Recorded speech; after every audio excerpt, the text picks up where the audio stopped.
कैसे हो दोस्तों। हम पढ़ रहे थे कक्षा 12 का चैप्टर नंबर 3 वैद्युत रसायन इलेक्ट्रोकेमिस्ट्री। दोस्तों पिछली क्लास में हमने गिब्स मुक्त ऊर्जा के बारे में पढ़ा था। दोस्तों अब हम आगे बढ़ते हैं। आज हम इस चैप्टर का एक महत्वपूर्ण टॉपिक पढ़ेंगे जिसका नाम है नैनसेट समीकरण। अगर आपको यह वीडियो पसंद आए तो लाइक करना और कमेंट करना।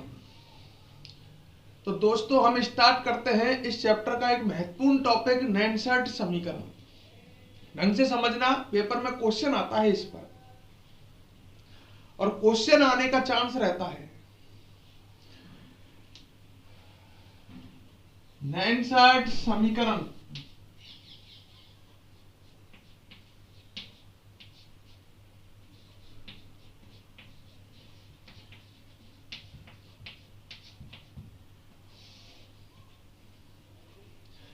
नैनसेट समीकरण नाम से लग रहा है, जो इसमें नैनसेट नाम है ये एक वैज्ञानिक का नाम है। ये एक गणितज्ञ था नैनसेट। इसने एक समीकरण तैयार की थी और उस समीकरण के बारे में पढ़ते हैं। बाद में हम देखेंगे वो समीकरण क्या काम आती है। ठीक है, तो आज का टॉपिक काफी इंपॉर्टेंट है। वीडियो को कंप्लीट देखा करो। कई स्टूडेंट वीडियो नहीं देख रहे हैं, उनकी शिकायतें आ रही हैं।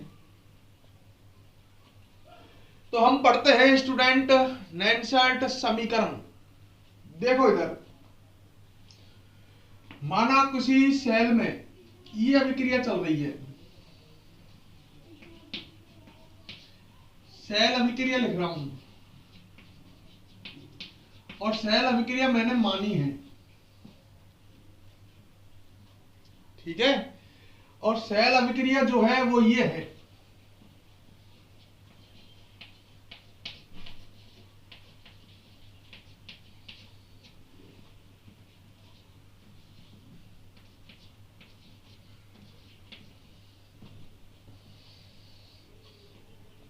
कोई दिक्कत? ए और बी कैपिटल ये क्रिया कारक है। Capital C and capital D ये उत्पाद हैं। स्मॉल ए स्मॉल बी ये इन क्रिया कारकों के गुणांक है। गुणांक मतलब अंक है। ये स्मॉल सी स्मॉल डी ये उत्पादों के गुणांक हैं। अभिक्रिया उत्क्रमणीय है। तुम्हें ये तो पता ही है कि जो सेल है वैद्युत रासायनिक सेल, उसमें अभिक्रिया उत्क्रमणीय चलती है। ठीक है, तो ये एक सेल अभिक्रिया है। साम्य पर जब साम्य आता है, आपको पता ही है अग्र अभिक्रिया और पश्च अभिक्रिया दोनों की स्पीड समान हो जाती है। नैनसेट समीकरण हम व्युत्पन्न कर रहे हैं, बना रहे हैं। तो पेपर में क्वेश्चन आता है नैनसेट समीकरण व्युत्पन्न कीजिए, तो आप कैसे करोगे देख लो। सबसे पहले सेल अभिक्रिया लिख दी। साम्य पर जब अग्र, साम्य मतलब समझ गए, जब अग्र अभिक्रिया और पश्च अभिक्रिया का वेग समान हो जाए तो आएगा साम्य नियतांक केसी। केसी क्या है? साम्य नियतांक। साम्य पर आता है साम्य नियतांक, जो होता है उत्पादों की सांद्रता व क्रिया कारकों की सांद्रता का अनुपात। जब साम्य आ जाए उस समय हम साम्य नियतांक निकाल सकते हैं। भाई सीधी सी बात है, साम्य पर दोनों अभिक्रियाओं की स्पीड बराबर हो जाएगी तो उत्पाद और क्रिया कारकों की सांद्रताएं स्थिर हो जाएंगी, ना बढ़ेंगी ना घटेंगी। तो इनका अनुपात जो आएगा वो एक स्थिर मान आएगा, जिसे हम साम्य स्थिरांक कहते हैं। तो साम्य स्थिरांक होता है उत्पादों की सांद्रता। ये बड़ा कोष्टक जो लगा रहा हूं मैं, ये सांद्रता को रिप्रेजेंट कर रहा है, मोलरता को प्रेजेंट कर रहा है। उत्पादों की सांद्रता, दोनों उत्पादों की सांद्रता हो गई, बटे क्रिया कारकों की सांद्रता। ये आपको 11th क्लास में पढ़ाया गया है। और गुणांक घातों में सी का गुणांक क्या है, स्मॉल सी, कैपिटल डी का स्मॉल डी, ए का स्मॉल ए और बी का स्मॉल बी। तो ये केसी का फॉर्मूला है, उत्पादों की सांद्रता बटे क्रिया कारकों की सांद्रता। सही है। अब लिखते हैं ऊष्मा गतिकी के अनुसार, मतलब ऊष्मा गतिकी थर्मोडायनामिक्स क्या कहती है। ऊष्मा गतिकी के अनुसार जब आपको 11th में ऊष्मा गतिकी पढ़ाई गई थी तो एक समीकरण बताई थी, मैं उस समीकरण को डायरेक्ट उठा रहा हूं ऊष्मा गतिकी से। वहां हमने पढ़ा था कि डेल्टा जी जो होता है गिब्ज मुक्त ऊर्जा परिवर्तन, वो बराबर होता है, डेल्टा जी बराबर होता है delta G naught plus R T log e K C. केसी है सामान्य नियतांक, आर है सार्वत्रिक नियतांक, टी है ताप और डेल्टा जी नॉट है मानक गिब्ज मुक्त ऊर्जा परिवर्तन और डेल्टा जी है गिब्ज मुक्त ऊर्जा परिवर्तन। ऊपर नोट लग जाए तो मानक। ये समीकरण मैंने ऊष्मा गतिकी चैप्टर में लास्ट में बताई थी आपको, नहीं पता कोई बात नहीं, अब याद रखें। ऊष्मा गतिकी के अनुसार डेल्टा जी जो होता है उसका मान ही होता है, डेल्टा जी का मान डेल्टा जी नॉट और are T log e K सी के योग के बराबर होता है। ठीक है। अब इस समीकरण में क्या करते हैं, हम तीनों के मान रखते हैं, डेल्टा जी के, डेल्टा जी नॉट के और के सी के। इसका मान रखने पर हम तीनों के मान रखते हैं, डेल्टा जी नॉट और के सी का। आपको लास्ट क्लास में बताया था मैंने, गिब्ज मुक्त ऊर्जा में जो डेल्टा जी होता है वो NF होता है, माइनस NF। ध्यान करो, डेल्टा जी के स्थान पर रख सकते हैं माइनस NFE सेल। N है इलेक्ट्रॉनों के मोल, F है फैराडे 96,500 कूलाम, E सेल है सेल का विद्युत वाहक बल। ये डेल्टा जी का फॉर्मूला है। और डेल्टा जी नॉट का फॉर्मूला भी बताया था, minus NF E naught cell.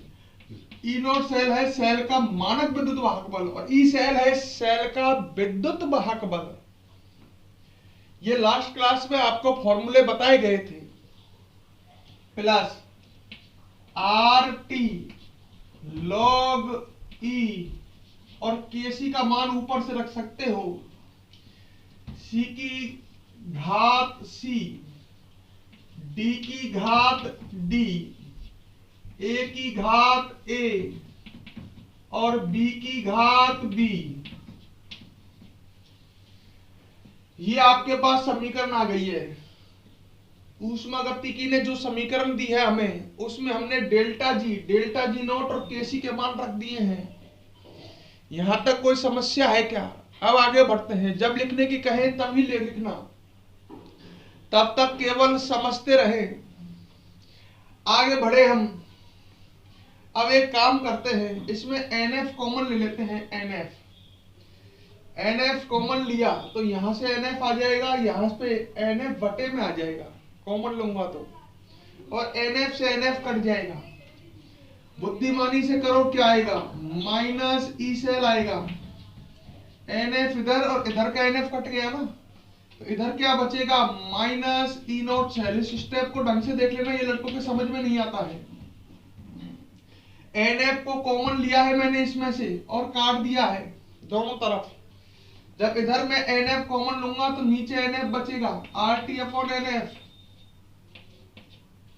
और इधर आ जाएगा log E, C की घात C, D की घात D, A की घात A और B की घात B।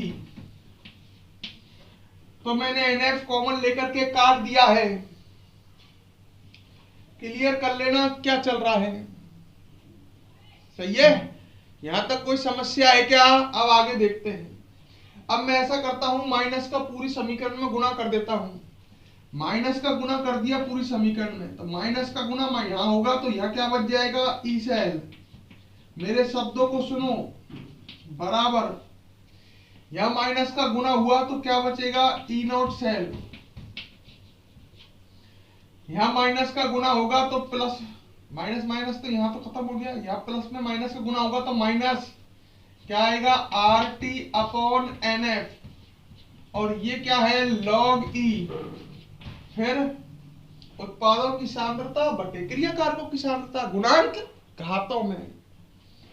उत्पादों की सांद्रता, सी की सांद्रता सी, सी की घात सी, डी की सांद्रता की घात डी, बटे ए की घात स्मॉल ए और बी की घात स्मॉल बी।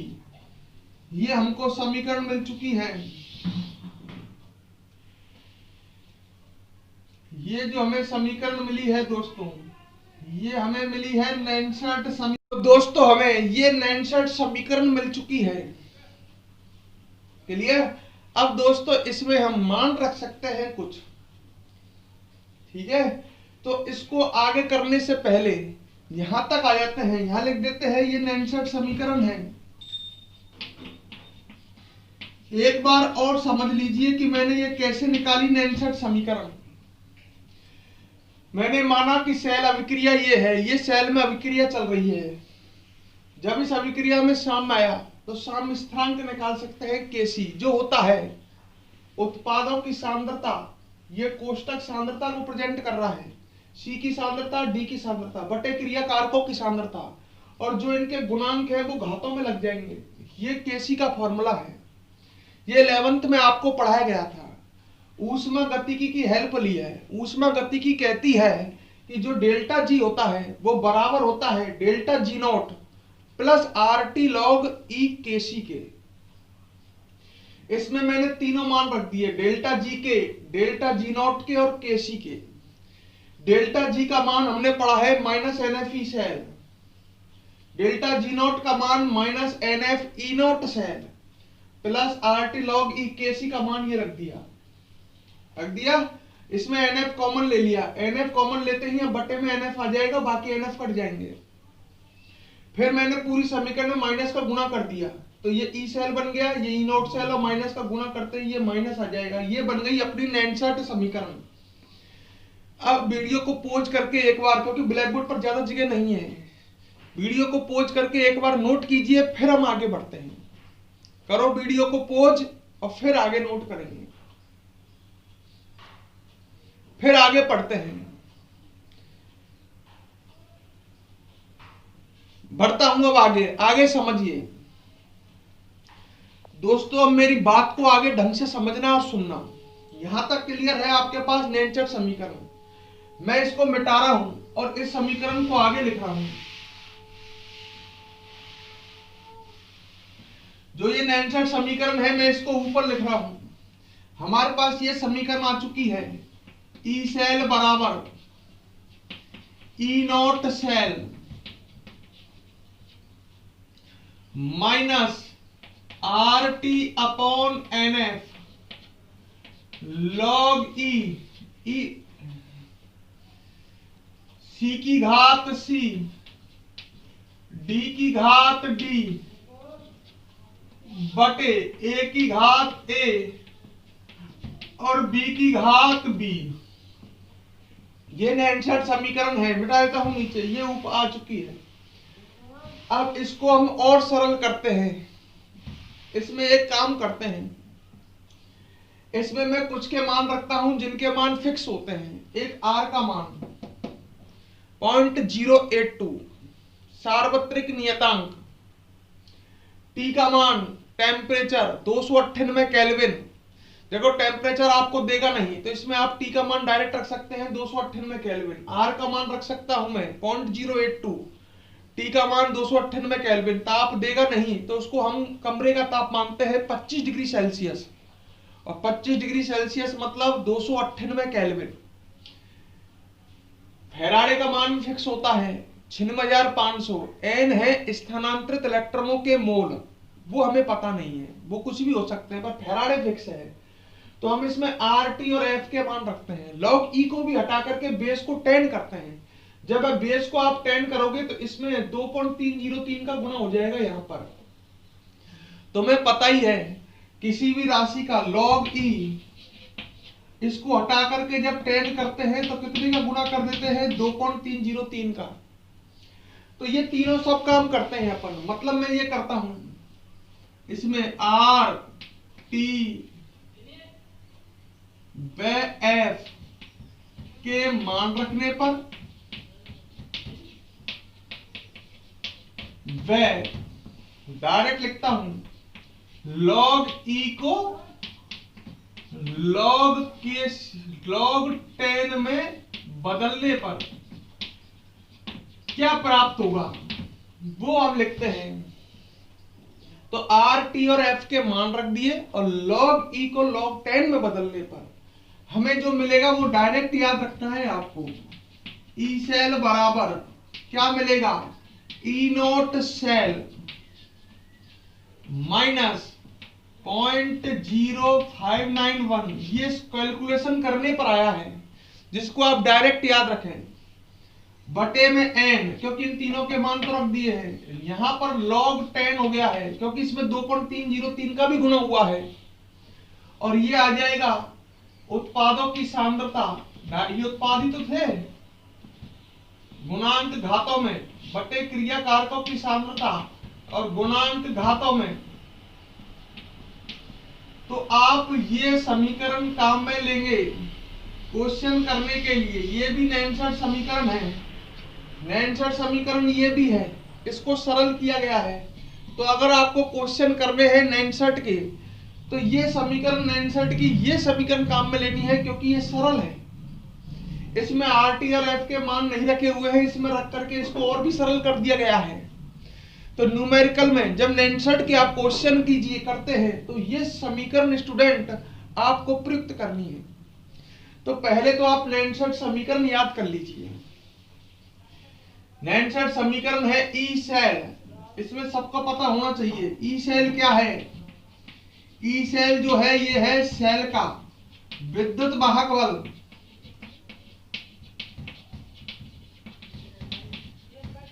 ई नोट सेल ये क्या है? सेल का मानक विद्युत वाहक बल। जब सेल में विलयनों की सांद्रता 1 m हो तो उस समय जो विद्युत वाहक बल आता है, ये आपको पहले बताया था, वो कहलाता है मानक विद्युत वाहक बल।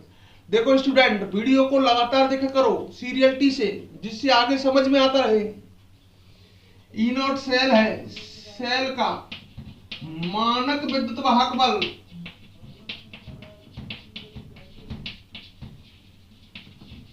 क्लियर? अच्छा, एन है स्थानांतरित इलेक्ट्रॉनों के मोल। ये किसी वैद्युत रासायनिक सेल के लिए है। वैद्युत रासायनिक सेल में इलेक्ट्रॉन स्थानांतरित होते रहते हैं, इलेक्ट्रॉन घूमते रहते हैं, एनोड से कैथोड, कैथोड से एनोड से कैथोड जाते हैं बाह्य परिपथ में। ध्यान होगा एन है स्थानांतरित इलेक्ट्रॉन के मोल।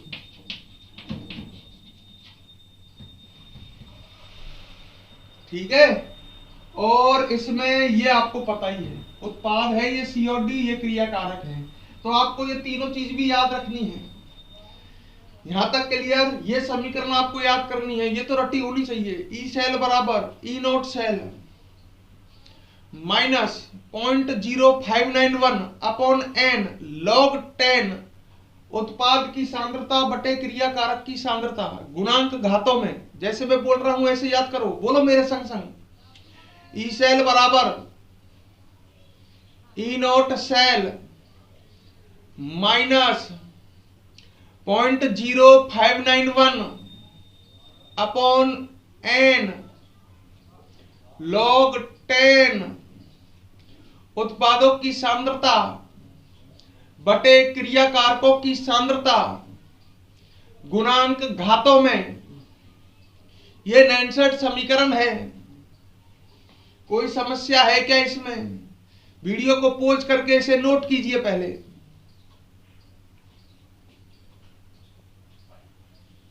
कर लिया?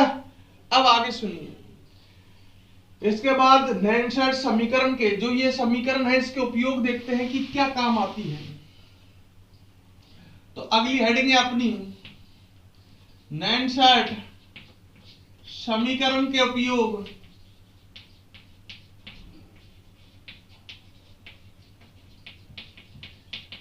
नैनशर्ट समीकरण के उपयोग या अनुप्रयोग। नैनशर्ट समीकरण क्या काम आती है, एक तो आपको दिख ही रहा होगा। नैनशर्ट समीकरण से सेल का विद्युत वाहक बल ज्ञात कर सकते हैं, है? नैनशर्ट समीकरण सेल का विद्युत वाहक बल ज्ञात करने के काम आती है। ई सेल बराबर फॉर्मूला है। सेल का विद्युत वाहक बल आप विभव मापी से भी ज्ञात कर सकते हैं। याद करो, विभव मापी विद्युत वाहक बल ज्ञात करने के काम आती है, पर वो प्रायोगिक रूप से, प्रैक्टिकली विभव मापी एक उपकरण है और यहां किसी उपकरण की जरूरत नहीं है। इस समीकरण से भी अगर आपको उत्पादों की सांद्रता और क्रिया कारकों की सांद्रता पता है, सेल का मानक विद्युत वाहक बल पता है, तो भी आप सेल का विद्युत वाहक बल ज्ञात कर सकते हैं। तो नैनशर्ट समीकरण का उपयोग हो गया पहला, सेल का, कौन से सेल का? वैद्युत रासायनिक सेल का विद्युत वाहक बल ज्ञात करना। सेल का विद्युत वाहक बल ज्ञात करना। तो ये पहला उपयोग है नैनशर्ट समीकरण का। इसकी सहायता से आप सेल का विद्युत वाहक बल ज्ञात कर सकते हैं। क्लियर? कैसे ज्ञात करते हैं? तो मैं इस टॉपिक को आपको एक क्वेश्चन के माध्यम से सिखाता हूं कि आप सेल का विद्युत वाहक बल कैसे ज्ञात कर सकते हैं। इसे मैं आपको एक क्वेश्चन के माध्यम से समझा रहा हूं, तो ढंग से समझना। क्वेश्चन, ठीक है? और क्वेश्चन दिया है मैंने इसको समझाने के लिए आपको। तो सेल का विद्युत वाहक बल ज्ञात करना, इसके लिए क्वेश्चन देता हूं, ठीक है? क्वेश्चन क्या है? सबसे पहले तो दिया मैंने आपको सेल आरेख। कोई सेल है उसका सेल आरेख दे रहा हूं, ठीक है? और वो सेल आरेख मान लो ये है Fe/Fe+3, ठीक है? यहां लिख दिया, मान लो मैंने 0.1 m, 2 खड़े डंडा Ag+, यहां लिख दिया चलो 0.01/Ag। ये सेल आरेख है। ये 2 खड़े डंडे दिख रहे हैं, ये पहले पढ़ा चुका हूं। अब तक आपने जो भी पढ़ा है वो सब काम आएगा यहां। ये 2 खड़े डंडे दिख रहे हैं, इनके लेफ्ट हैंड साइड में ये एनोड का सेल आरेख है और ये राइट हैंड साइड में ये कैथोड का सेल आरेख है। ये जो सांद्रता लिख रही है मोलरता, ये भी मोलरता, ये मैंने नहीं लिखा पर आप समझ जाना 0.01 m है। ये एनोड के विलयन की सांद्रता है। एनोड के आयन के बगल में लिख रही है तो एनोड के विलयन की सांद्रता मैंने बताया था सेल आरेख के समय। एनोड के आयन के बगल में लिखी होती है एनोड के विलयन की सांद्रता और कैथोड के आयन के बगल में लिखी होती है कैथोड के विलयन की सांद्रता। तो इसमें हमें सांद्रताएं दे रखी है, ठीक है? अच्छा, और आपको क्या दे रखा है देखो, और दे रखा है E0 Fe+3/Fe,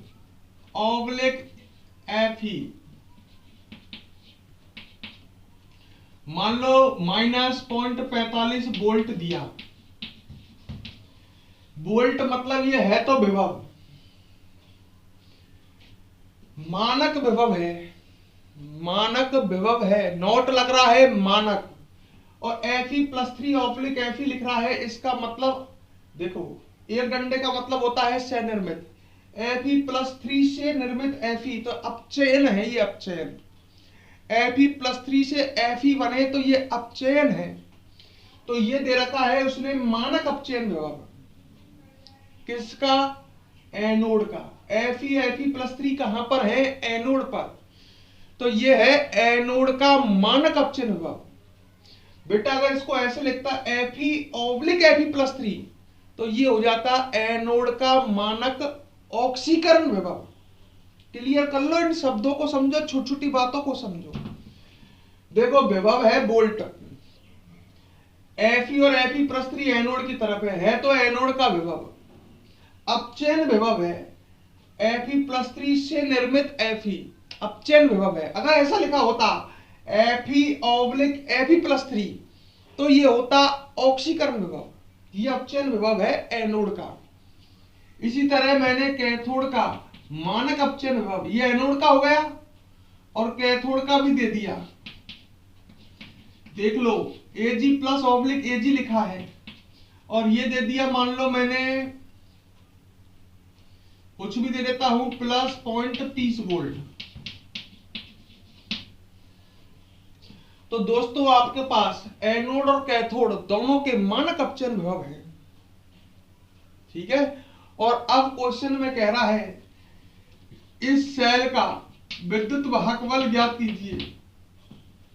ई सेल ज्ञात करवा रहा है, सेल का विद्युत वाहक बल। आप नैनशर्ट समीकरण से सॉल्व करेंगे, विभव मापी आपके पास है ही नहीं। सेल का विद्युत वाहक बल ज्ञात करने के लिए आपको नैनशर्ट समीकरण की ही हेल्प लेनी है। कभी भी ऐसा क्वेश्चन आ जाए सेल का विद्युत वाहक बल ज्ञात करवाए तो नैनशर्ट समीकरण आप लगानी है। दिमाग में मेरे शब्दों को बैठाइए। क्लियर? अच्छा, नैनशर्ट समीकरण के लिए क्या चाहिए? नैनशर्ट समीकरण आपको अंत में लगानी है। पहले नैनशर्ट समीकरण के लिए जो भी चीज की रिक्वायरमेंट है वो तैयार करनी है। लड़का क्या करता है, इसको पता चल गया कि ये क्वेश्चन नैनशर्ट समीकरण का है तो डायरेक्ट नैनशर्ट समीकरण लगाता है। डायरेक्ट नहीं, फिर बोल रहा हूं, नैनशर्ट समीकरण अंत में लगानी है। फिर बोल रहा हूं, नैनशर्ट समीकरण लास्ट में लगानी है। पहले तैयारी करनी है। तैयारी क्या? नैनशर्ट समीकरण में आपको ई नोट सेल की जरूरत पड़ेगी। आपको पता है ई सेल बराबर होता है ई नोट सेल। क्या आपको ई नोट सेल दे रखा है? सेल का मानक विद्युत वाहक बल दे रखा है क्या? नहीं। तो पहले आप ई नोट सेल निकाल लीजिए। निकाल लोगे? ई नोट सेल बराबर क्या फॉर्मूला पड़ा है? ई नोट सेल बराबर पड़ा है ई नोट कैथोड माइनस ई नोट एनोड। ये फॉर्मूला आपको पहले बताया था, मैं पहले ही कह चुका हूं। जो अब तक आपने सीखा है वो सब काम आ जाएगा। ई नोट सेल है सेल का मानक विद्युत वाहक बल, ई नोट कैथोड है कैथोड का मानक अपचयन विभव, एनोड का मानक अपचयन विभव। ये दे रखे हैं आपको, ढंग से देखें तो ई नोट सेल बराबर आप लिख सकते हो कैथोड का ई नोट कैथोड। कैथोड किसका है? एजी का ही है ना, तो इसको ऐसे लिख सकते हैं ई नोट एजी प्लस ऑब्लिक एजी माइनस ई नोट एनोड, एनोड एफई का ही है ना, तो ई नोट Fe+3 ऑब्लिक एफई। दोनों के अपचयन विभव चाहिए जो ये दे रखे हैं आपको, इसमें रख सकते हो ई नोट सेल बराबर ई नोट एजी प्लस ऑब्लिक एजी का मान प्लस 0.30 वोल्ट है क्या, माइनस ई नोट Fe+3 ऑब्लिक एफई, इसके मान है पॉइंट माइनस का, माइनस तो ये इसका लगा है, अब इसका मान रखना है माइनस का 0.45 वोल्ट। लड़के इसमें गलती करते हैं, माइनस माइनस प्लस हो जाएगा, तो प्लस के 45 और 30 कितना आएगा? ये आ जाएगा प्लस के 75 वोल्ट।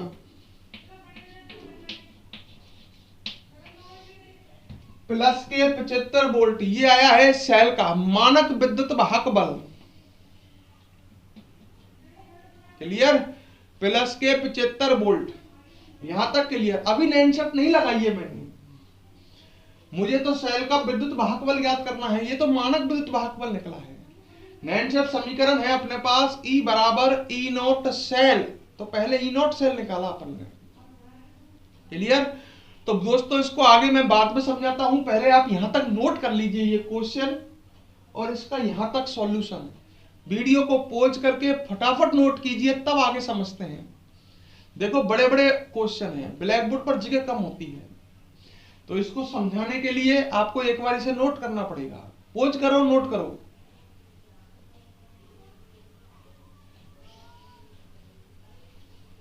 अब दोस्तों आगे समझो, यहां तक क्लियर हो गया। अब मेरी बात को आगे सुनना। ये प्लस 75 वोल्ट आ चुका है? मैं इसको अब ऊपर करता हूं आगे, ठीक है। अब इसके बाद नेक्स्ट काम क्या होगा आपका, ये आपने नोट कर लिया है, मैं ऊपर बढ़ रहा हूं, मिटाता जाऊंगा। इसके बाद आपको सेल अभिक्रिया लिखनी है। मैंने कहा नैंड सेट तो लास्ट में लगाओगे जब पूरी तैयारी हो जाएगी। अब आपको क्या लिखनी है, सेल अभिक्रिया।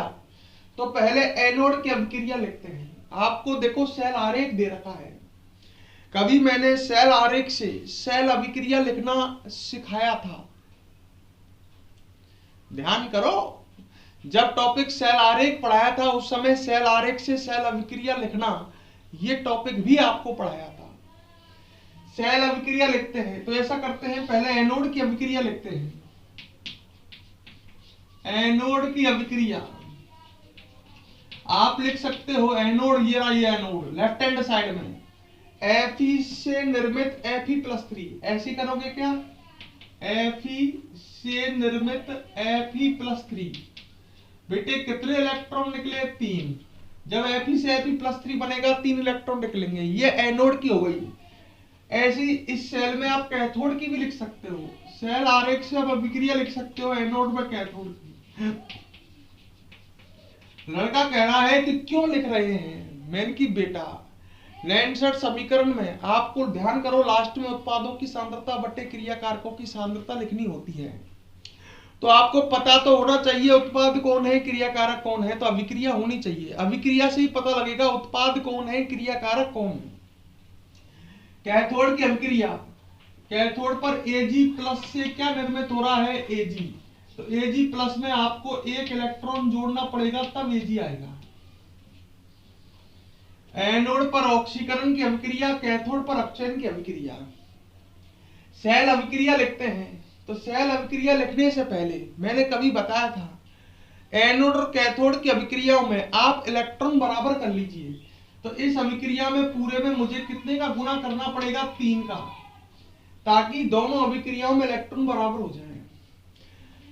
तो पहले एनोड और कैथोड की अभिक्रियाओं में इलेक्ट्रॉन बराबर करेंगे, फिर इन्हें जोड़ देंगे, तब आएगी आपके पास सेल अभिक्रिया। पहले सिखाया है, गुना करते हैं 3 का, क्या आ जाएगा, 3 Ag प्लस 3 इलेक्ट्रॉन, तीर का चिन्ह 3 Ag। अब इनको जोड़ देते हैं, ठीक है। अब इनको जोड़ देते हैं, इसको मिटा रहा हूं और आगे बढ़ रहा हूं। जोड़ देते हैं, ये एनोड की अभिक्रिया, कैथोड की अभिक्रिया, तो डायरेक्ट लिख दीजिए सेल अभिक्रिया। एनोड और कैथोड की अभिक्रियाओं को जोड़ने का समय आ गया। जोड़ते कैसे हैं, लेफ्ट हैंड के लेफ्ट हैंड में, राइट हैंड के राइट हैंड में। तो क्या आएगा, Fe+ 3 Ag प्लस 3 इलेक्ट्रॉन, वो कट जाएंगे। राइट हैंड साइड में क्या है, Fe+3 plus 3 Ag plus 3 electron, electron से इलेक्ट्रॉन कट गए। तो ये आपको मिल गई है सेल अभिक्रिया। अब आप पूरी तैयारी कर चुके हो, अब आप नैंड सेट लगा सकते हो। तो मैंने क्या कहा आपसे, नैंड सेट समीकरण लगाने से पूर्व आप E0 सेल ज्ञात कीजिए, मानक विद्युत वाहक, फिर सेल अभिक्रिया लिखिए। कैसे लिखोगे, एनोड की अभिक्रिया फिर कैथोड की अभिक्रिया, दोनों में इलेक्ट्रॉन बराबर करके जोड़ दीजिए, तब अंत में नैंड सेट लगाइए। तो अब आइए आपके पास नैंड सेट समीकरण, उसकी एंट्री हो गई, वो है E सेल बराबर E0 cell minus 0.0591 upon n log 10। सही है। उत्पादों की सांद्रता P लिख देता हूं, प्रोडक्ट बटे क्रियाकारकों की सांद्रता, क्रियाकारक रिएक्टेंट। तो मैंने ये नैनशर्ट आप भी इस तरह से लिख सकते हैं, उत्पादों की सांद्रता ये लिख सकते हैं P की सांद्रता, और प्रोडक्ट और रिएक्टेंट क्रियाकारकों की सांद्रता, ये नैनशर्ट है अपने पास। इसमें मान रखते हैं आप सबके। ई सेल ज्ञात करना है आपको। ई सेल बराबर सबसे पहले ई नोट सेल जिसका मान है प्लस 75 वोल्ट, प्लस 75 वोल्ट रख दिया, माइनस 0.0591 अपॉन n। n क्या है? स्थानांतरित इलेक्ट्रॉनों के मोल, ये रहे 3। भाई इस अभिक्रिया में आप देखो, सेल अभिक्रिया में 3 इलेक्ट्रॉनों का ही स्थानांतरण हो रहा है, तो 3 मोल मानेंगे हम, 3 मोल इलेक्ट्रॉनों का स्थानांतरण हो रहा है। मतलब 1 मोल Fe प्लस 3 मोल Ag प्लस 3 मोल इलेक्ट्रॉन। सही है। तो ये n यहां से सेल अभिक्रिया से उठाना है आपको, सेल अभिक्रिया में आपको दिख जाएंगे। फिर माइनस 0.05, अरे यार ये तो लिख ही दिया मैंने, ई सेल बराबर ई नोट सेल माइनस ई आई गया, log 10 उत्पादों की सांद्रता बटे क्रियाकारकों की सांद्रता। उत्पाद दिख रहे हैं क्या आपको? ये दोनों उत्पाद और ये दोनों क्रियाकारक। उत्पादों की सांद्रता Fe+3 की सांद्रता, Ag की सांद्रता। बेटा ये गलती कर दी अभी, गुणांक भूल गए, ये आपको भूलने नहीं है। उत्पादों की सांद्रता गुणांक घातों में, Fe+3 के आगे कोई गुणांक नहीं है, Ag के आगे गुणांक 3 है, तो 3 घात में चला जाएगा। ढंग से देख लेना, नैनशर्ट के क्वेश्चन बड़े हार्ड पड़ते हैं, बिल्कुल तसल्ली से सावधानी से समझिए। अगर आपको नैनशर्ट समझ में आई है, इस पे क्वेश्चन आते हैं तो कमेंट बॉक्स में लिख करके डालिए। उत्पादों की सांद्रता बटे क्रियाकारकों की सांद्रता, Fe की सांद्रता क्रियाकारक और Ag प्लस की सांद्रता। बेटे फिर गलती, गुणांक घातों में। अब सही है, उत्पादों की सांद्रता बटे क्रियाकारक सांद्रता गुणांक घातों में लगी हुई है। Fe+3 का गुणांक 1 है, कुछ नहीं लग रहा तो घात 1। यहां तक कर लिया, इसको मिटा देता हूं, अब इसकी जरूरत नहीं है। अब इसमें मान रखने का समय आया।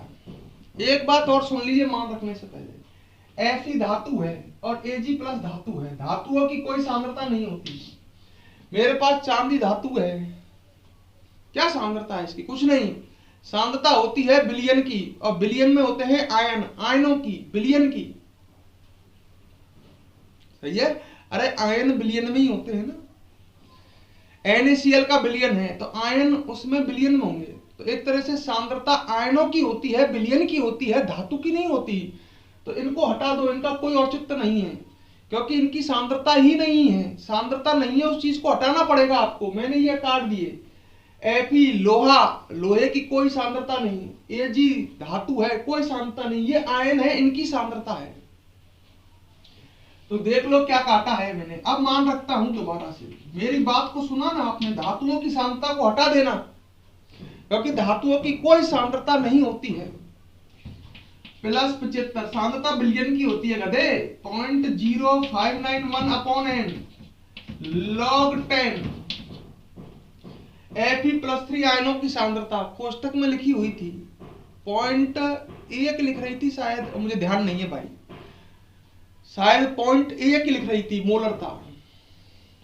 वो Fe+3 आयनों की सांद्रता, या ये कह दूं एनोड के बिलियन की सांद्रता है, एक ही बात है। कितनी दे रखी है उसने? 0.1, और ये कितनी दे रखी है? 0.01 लिख रही है Ag प्लस आयन के बगल में सेल आरेख में, पर घात 3 को फिर भूल जाओगे आप। यहां घात 3 लग रही है, सांद्रता घात 3, सांद्रता हो गई 0.01 घात 3। अब सॉल्व हो सकता है, सब कुछ आपके पास है, करते हैं सॉल्व। ई सेल बराबर प्लस 75। देख लो 9 के क्वेश्चन कितने खतरनाक होते हैं, समझो, इसीलिए बोल रहा हूं समझो। माइनस n का मान 3 है, ये है ना, इसको आप 0.06 मान सकते हैं क्योंकि ये है 0.059, तो 9 की वजह से ये 0.06 बन जाएगा, नहीं बन जाए 0.59.60 एक ही बात है ना। तो 0.06 में आप 3 का भाग दोगे तो 0.02 बचेगा। मैं शॉर्ट काम में ले रहा हूं ट्रिक। ये 0.059 है तो 0.06 मान करके इसमें 3 का भाग दो तो 0.02 ही तो आएगा। log 10 ऊपर आएगा 0.1 और बटे में 0.01 3 बार आएगा, 0.01 0.01 0.01। सोच लो ये 0.01 तो 1/100 है, 1/100 है, 1/100 है, ऊपर हो गई 10 की घात 6, 100 100 100 10 की घात 6, सही है। अरे यार पॉइंट हटाओगे 100, पॉइंट हटाओगे ऊपर 100, पॉइंट हटाओगे ऊपर 100, ऊपर 10 की घात 6 बचेगा, 0.1 की गति से नीचे भी 10 आएगा तो ऊपर का 100 में से कट जाएगा, 10 की घात 5 बचेगा। अरे ऊपर 10 की घात 6 नीचे 10, तो ऊपर 10 की घात 5 ही तो बचेगा। बड़ी बुद्धिमानी, कैसे करूं, गणित नहीं आती बिल्कुल। 0.1 है तो नीचे बन जाएगा 1/10, नीचे रह जाएगा 1 बटे ऊपर में 100, फिर नीचे 1 ऊपर 100, दूसरे को सॉल्व किया, नीचे 1 फिर ऊपर 100, 1 0 से 1 0 कट गई, ऊपर के 1 0 बची, 1 2 3 4 5, 10 की घात 5 ही तो बचा ऊपर। क्या क्या सिखाना पड़ रहा है, हद हो गई है। तो ई सेल बराबर क्या आया, ई सेल बराबर आया प्लस 75 माइनस 0.02 log 10 और क्या बचा 10 की पावर 5, सही है क्या, 10 की पावर 5 बचा, तो ऊपर बचा 10 की पावर 5, यहां तक कर लिया अपन ने। अब इसको आगे सॉल्व करने के लिए लॉग की हेल्प लेनी पड़ेगी, आगे तब सॉल्व करेंगे जब आप इसे नोट करोगे, क्योंकि फिर ब्लैक बोर्ड भर चुका है दूसरी बार। तो दोस्तों पहले यहां तक नोट कीजिए, फिर आगे इसको सॉल्व करते हैं। वीडियो को स्टॉप करें और फटाफट नोट करें।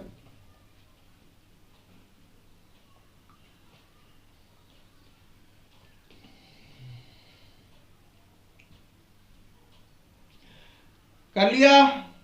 अब आगे देखो, देखो स्टूडेंट, ये आपको समीकरण मिल गई, मैं इसको ऊपर ले जा रहा हूं, ये यहां तक कर लिया है अपन ने।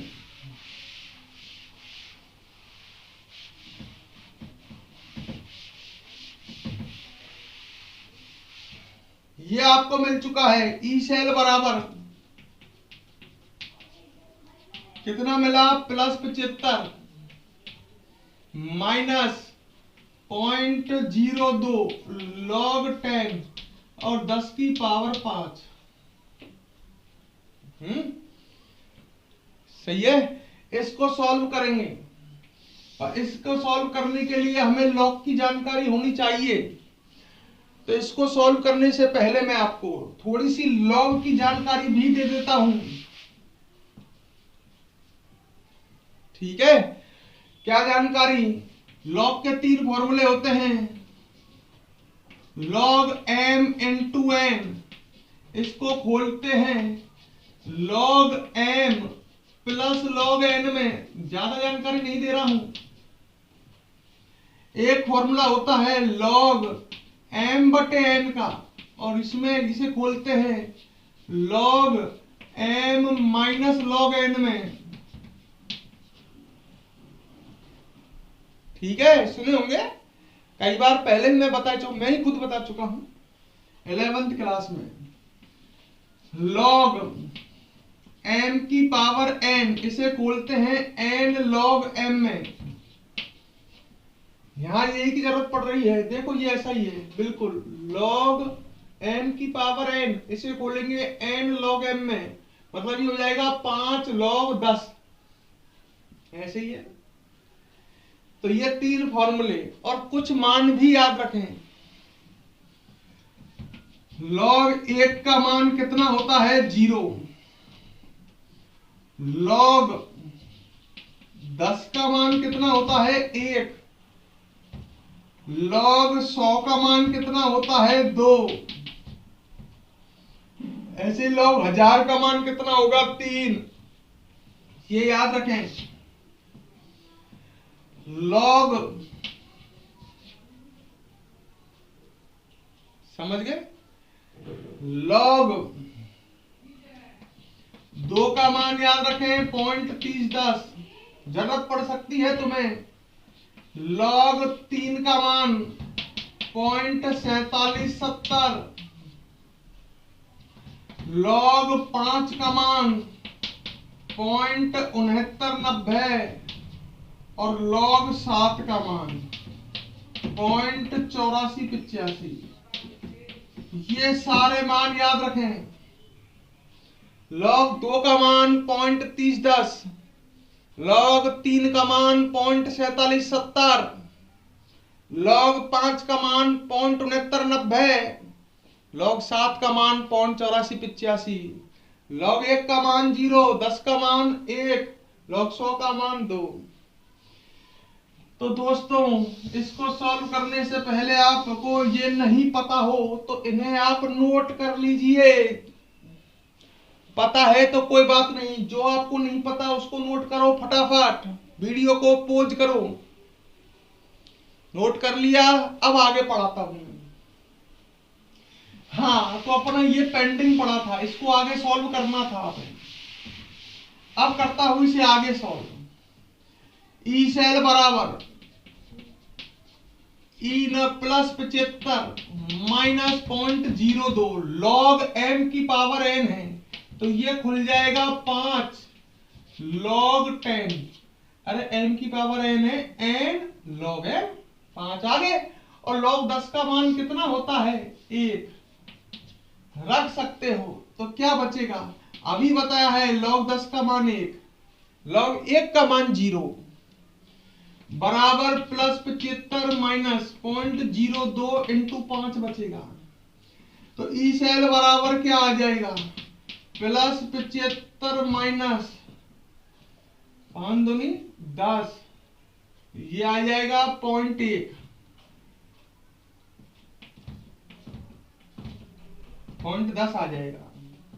सही किया है शायद, सही है। अच्छा, अब प्लस 75 में 0.10 घटाने हैं। ई सेल बराबर, ये प्लस 75 ही आ रहा था क्या, मुझ पर मिस्टेक तो नहीं हो गई, ये शायद 0.75 आ रहा था, 0.45 और 0.30, जहां भी मिस्टेक है करेक्शन कर लेना। ये 0.75 था शायद, मुझे ध्यान नहीं है, 0.45 और 0.30 थे वो शायद, है ना। तो जहां भी इसमें कहीं भी करेक्शन करना है तो कर लेना, इसको 0.75 कर लेना, 0.75। हाँ, जो भी आपका आ रहा है वो देख लेना, मुझे कंफर्म याद नहीं है, मैं 0.75 मान लेता हूं। इसमें से आपने 0.10 घटाया तो कितना बचेगा, प्लस का 0.65 वोल्ट। ये आपका आंसर आया, ये आया सेल का विद्युत वाहक बल। तो दोस्तों, इस तरह से सॉल्व करना है। तो ये हमसे पूछा गया था। तो एक बहुत ही लेंथी टॉपिक है, ये बहुत ही बड़ा क्वेश्चन आता है और अच्छे अच्छे हिल जाते हैं। तो मैंने इसमें क्या समझाया आपको, देखो सेल का विद्युत वाहक बल आपसे पूछे तो आपको नैनसर्ट समीकरण लगानी है, पहली बात। दूसरी बात, नैनसर्ट समीकरण बिल्कुल अंत में लगानी है। पहले ई नोट सेल ज्ञात कर लीजिए, सेल का मानक विद्युत वाहक बल, फिर सेल अभिक्रिया, और सेल अभिक्रिया के बाद फिर कीजिए नैनसर्ट लगाइए। और नैनसर्ट समीकरण में मैंने एक नहीं, इस वीडियो को 2 बार देखे कम से कम, उस सवाल को जो मैंने कराया है, तब मैं एक क्वेश्चन दे रहा हूं, उसको सॉल्व करने की कोशिश करना। नैनसर्ट समीकरण जो ये मैंने क्वेश्चन बताया है, इसको आप इस वीडियो को यहां तक 2 बार देखिए। थोड़ा टाइम लगेगा पर नैनसर्ट समीकरण काफी इंपॉर्टेंट है, इसलिए आपको देखनी पड़ेगी। अब मैं एक क्वेश्चन आपको देके जा रहा हूं जिसका आंसर की आप सभी से उम्मीद करता हूं और मुझसे पता लगेगा कि कितनों के समझ में आया। ठीक है, कंडेंसर समीकरण कैसे होता है इसका क्वेश्चन ये देखते हैं। ये मैंने मिटा दिया है, अगर आपने नोट नहीं किया है या खुद लिख लेना, खुद कर लेना, नहीं तो वीडियो को बैक करके थोड़ा सा पॉज कर लेना। एक क्वेश्चन आपके लिए थोड़ा सरल दे कि कठिन दे? सरल देते हैं, चलो डैनियल सेल का देते हैं। सेल आरेख दिया है, क्वेश्चन नंबर 1 आंसर चाहिए। सेल आरेख दिया है Zn/Zn+2 0.01, 2 खड़े दंडा Cu+2 0.1 मोलरता में है ये सांद्रता। ठीक है, ये मोलरता में है, मोलरता दोबारा लिख देता हूं ना। क्वेश्चन नंबर 1 सेल आरेख दे रहा हूं Zn/Zn+2 0.01 m, 2 खड़े डंडा Cu+2 0.1 m Cu। Daniel cell का है सेल आरेख। अच्छा, E0 Zn+2 Zn बराबर 0.76 वोल्ट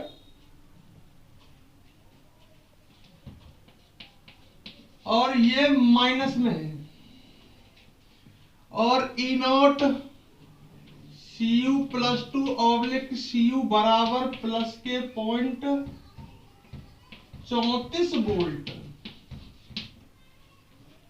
ठीक है, अब मैं नहीं बता रहा मैंने क्या दिया है, और आपको ई सेल ज्ञात करना है, कंप्लीट ढंग से ज्ञात करना है, और मुझे अंत में आपको आंसर बताना है कि कितना आएगा। तो दोस्तों ये वीडियो और लंबी हो जाएगी, आज के लिए यही वीडियो बहुत है। ठीक है, कीजिए। और एक क्वेश्चन दो क्या है? देता हूं, चलो एक क्वेश्चन और दे देता हूं, आपकी प्रैक्टिस हो जाएगी। क्वेश्चन नंबर 2 और हार्ड और कठिन, Fe/Fe+3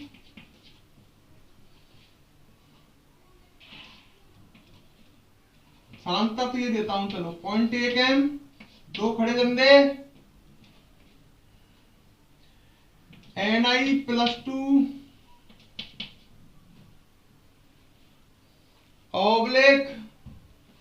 इसकी 0.01 Ni। ठीक है, अब देता हूं E0 Fe+3 Fe बराबर -0.45 volt. E0 Ni+2 Ni, video को देखना बार बार जब समझ में आएगा, -0.35 वोल्ट। ठीक है, और यहां भी वही सेल का विद्युत भागफल ज्ञात करना है। तो 2 क्वेश्चन है, आंसर मुझे कमेंट बॉक्स में मिलने चाहिए। आपको क्वेश्चन करने चाहिए जिससे आपकी प्रैक्टिस हो, जिससे पेपर में आने पर क्वेश्चन आप सही कर सको। ठीक है दोस्तों, नेक्स्ट क्लास में आपसे मिलते हैं। Good bye.